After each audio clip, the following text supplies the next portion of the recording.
जी, मेरा पहला सवाल, ये बड़ा खुश पल है आपके लिए भी, मेरे लिए भी और हमारे दर्शकों के लिए भी कि आप और मैं जो गोमुख से निकलने वाली गंगा उत्तराखंड होते हुए उत्तर प्रदेश में इस वक्त काशी में हम और आप मौजूद हैं और जिस तरीके से भोले की नगरी में हम मौजूद हैं, हमारे दर्शकों को थोड़ा सा आप भोले की नगरी के बारे में बताइए। सबसे पहले तो माँ गंगा के लिए ही बताऊं कि गोमुख से निकली हैं और रास्ते में जब कोई बहुत बड़ा पत्थर पहाड़ मिलता है तो उससे युद्ध नहीं करती वो रास्ते बदल के फिर सीधा हो लेती हैं। तो गोमुख से निकली हुई गंगा जो आज काशी तक पहुंची है और जहां हम और आप बैठे हुए हैं इस बोट के ऊपर और जहां कल इतनी ऐतिहासिक घटना हुई है, तो उसके विषय में यही कह सकते हैं कि जीवन ऐसा ही है।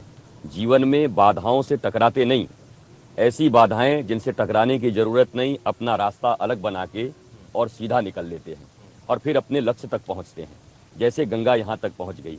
गंगा अगर टकरा जाए बीच में कि मैं यहीं टकरा के रह जाऊंगी तो रुक जाएंगी, पर जहाँ देखती हैं कि जो बहाया जा सकता है उसको हटा देती हैं और जहाँ विशाल कुछ होता है तो उस किनारे से निकल लेती हैं।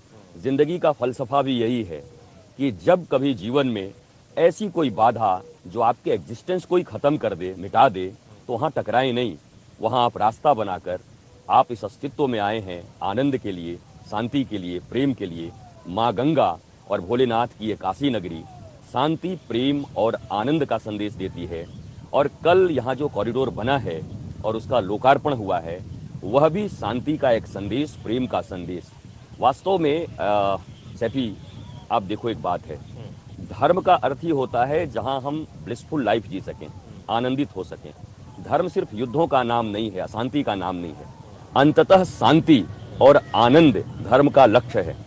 और हम माँ गंगा जो अति पतित पावनी कही जाती हैं, बड़े से बड़े पतितों को पावन कर देती हैं, हम वहाँ हैं दिव्य घाट के नज़दीक। ये सारी घाटें यहाँ के अलौकिक इतिहास हैं सबके, प्रत्येक घाटों की। तो मैं तो यही माँ गंगा से और भगवान भोलेनाथ से प्रार्थना करता हूँ कि हमारे देश में अमन, चैन, शांति और आनंद बरकरार रहे, हम सब आनंदित रहें, खुश रहें और मस्त रहें, स्वस्थ रहें। बिल्कुल।